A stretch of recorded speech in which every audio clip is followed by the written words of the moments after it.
Hi there, I'm Katie and welcome to my channel Black Fox Gardens.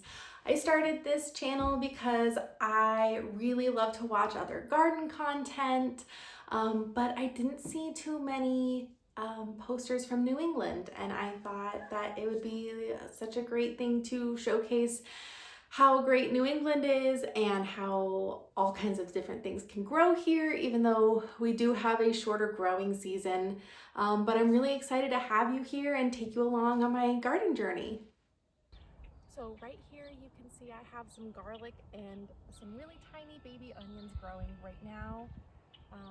This is some of the only stuff that's come up from the garden so far. I do have a frost cloth on for some flowers that I have growing, and it's just a little chilly, so I'm gonna leave it on for right now. I have 3 different types of garlic here, and I planted them in alphabetical order so I wouldn't forget. But I have Dunganski in these first 2 rows. These are kind of the smaller ones in the front that you see. Then I have Georgian Crystal in the middle and Siberian on the end, which is the biggest one, and so that'll probably be the one that I can harvest the earliest, and we will see how the rest of this goes. I also have yellow and red onions planted in this bed as well on the far right side, and they are hanging in there. They're doing okay.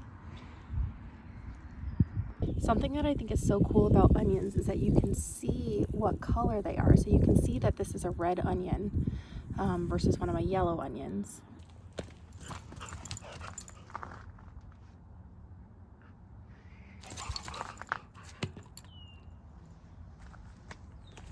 So this is our garden.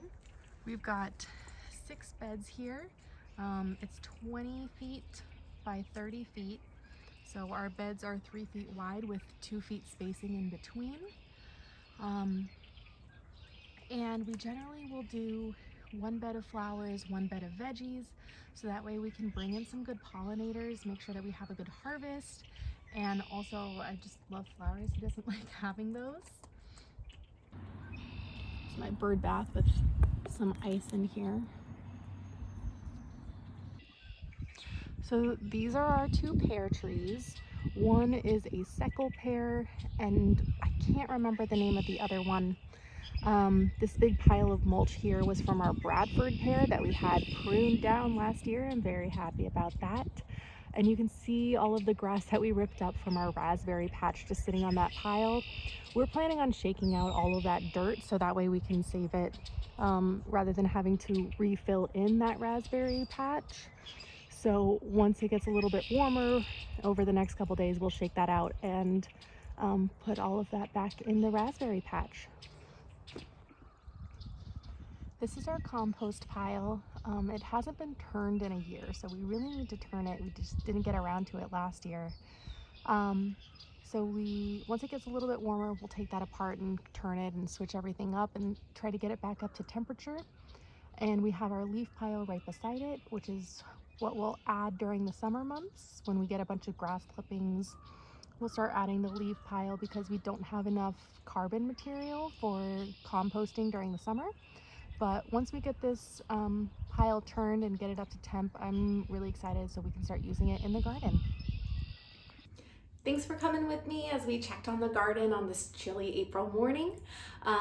If you like this kind of content, and there will be lots more actual garden content once the season kind of kicks off, please like and subscribe so that way you will get a notification every time I post a new video. Bye!